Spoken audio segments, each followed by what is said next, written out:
Assalamualaikum warahmatullahi wabarakatuh.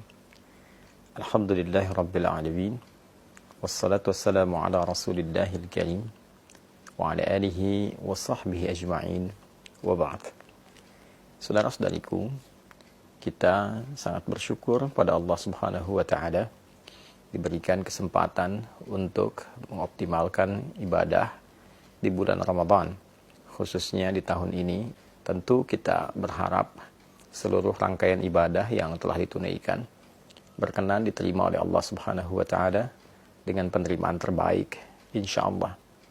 Semoga Allah mengampuni seluruh dosa-dosa kita, memaafkan kesalahan kita, mengabulkan doa-doa kita, dan menaikkan derajat kita dari sekedar hamba Allah yang beriman menjadi hamba Allah yang bertakwa.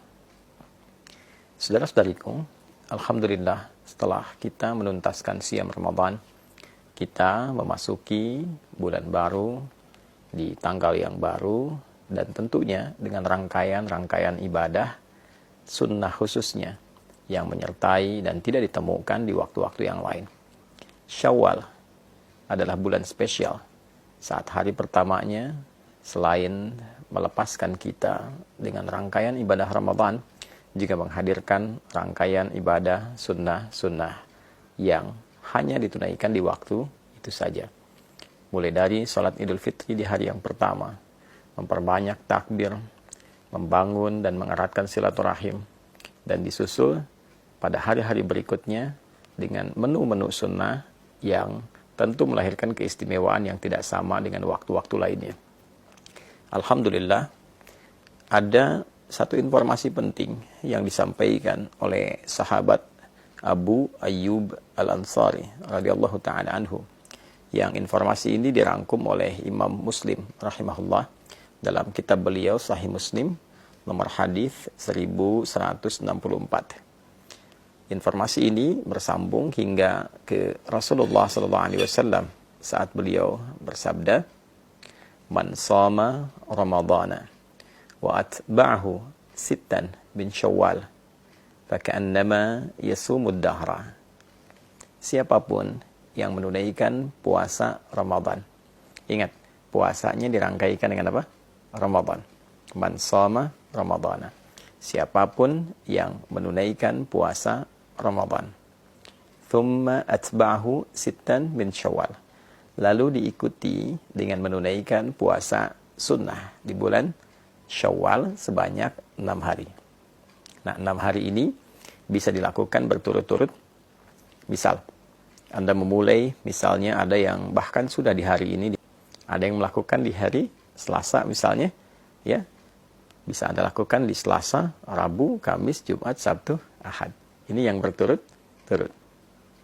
Tapi kalau Anda pun menginginkan waktunya terpisah karena ada kegiatan-kegiatan lain yang tidak bisa ditinggalkan, misalnya membangun silaturahim, ada acara halal bihalal yang mempertemukan banyak kalangan untuk mengeratkan kembali silaturahim, membangun ibadah sosial yang tingkatannya juga cukup tinggi, maka boleh dijeda yang kemudian Anda bisa dilakukan, misalnya kesempurnaannya sampai bahkan terbentang di akhir Syawal. Jadi jika Anda memulai misal di tanggal yang ketiga, maka 3, 4, 5. Saat tanggal 5 ini, misalnya ada satu undangan khusus yang tidak bisa Anda hindari, dan untuk menghormati itu, ada hidangan-hidangan yang dapat dinikmati bersama. Maka Anda bisa jeda dulu, lalu Anda lanjutkan di tanggal yang berikutnya. 5 misalnya jeda, 6, 7, 8, dan seterusnya sampai 6 hari. Atau juga mungkin di sela-sela itu ada yang terjeda, ya yang penting Anda mengambil, tidak harus berurutan, ya berurutan tadi dilakukan baik, tidak berurutan pun tidak ada masalah. 6 hari itu. Jika bisa dilakukan, maka faka'annama yasumu ad-dahra. Maka seakan-akan orang yang menyempurnakan puasa Ramadan ditambah dengan 6 hari di bulan Syawal itu, faka'annama yasumud dahra, seakan-akan dia menyempurnakan puasa sepanjang tahun. Ada sebagian ulama yang melogikakan dengan menghitung dengan pendekatan jika kita menunaikan puasa di bulan Ramadan selama sebulan, baik 29 ataupun 30 hari. dikalikan setiap harinya 10 kebaikan. Dasar hukum 10 itu bisa diambil misalnya di Al-Quran surah yang ke-6 Al-An'am ayat 160. Man jaa'a bil hasanati falahu asyru amsalihha.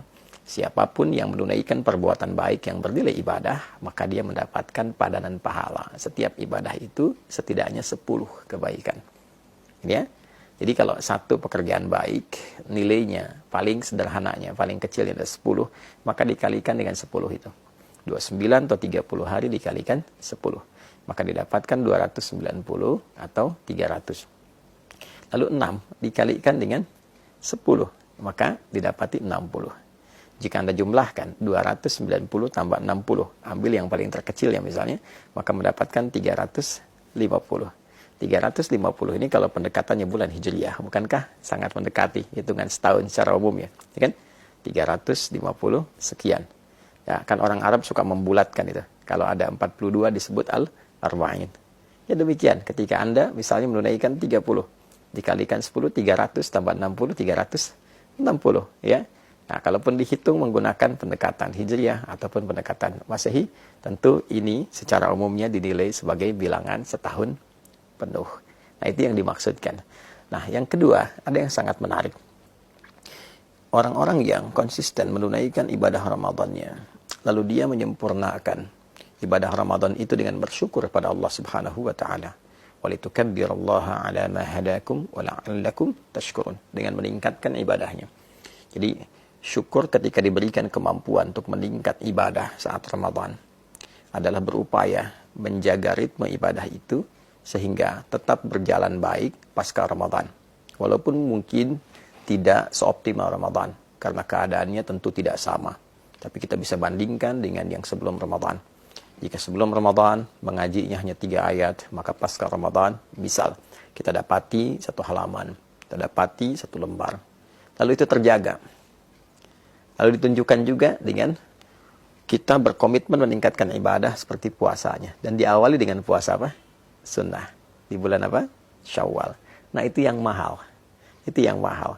Jadi poinnya adalah ketika kita mampu mensyukuri nikmat menunaikan ibadah Ramadan dan mampu mengaktualisasikan semua nikmat itu dengan meneruskan secara konsisten ibadah-ibadah kita dalam rangka syukur kepada Allah, itu yang diapresiasi tinggi oleh Allah Subhanahu wa taala.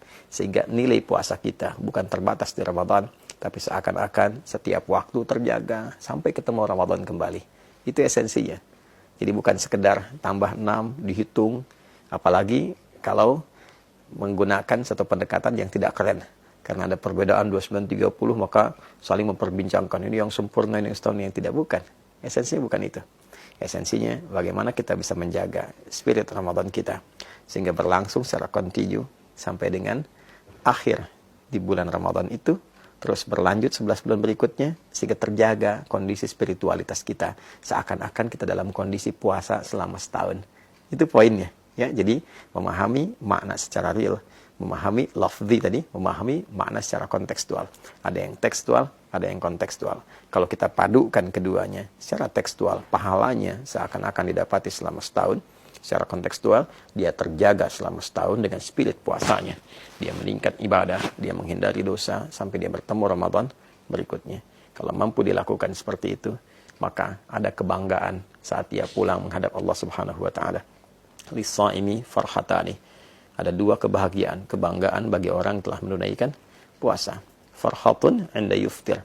Maka kebahagiaan pertama ketika dia tengah berbuka, saat dia puncaknya memasuki Idul Fitri.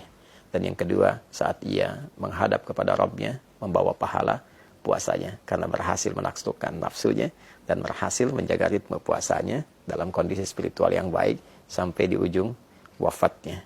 Semoga kita semua digolongkan pada golongan-golongan terbaik yang mampu menjaga ritme ibadah kita pasca Ramadan, meningkatkan kemampuan terbaik kita dalam mengabdi kepada Allah dimulai di bulan Syawal ini, dan insyaallah wafat dalam keadaan husnul khatimah. Adi Hidayat. Assalamualaikum warahmatullahi wabarakatuh.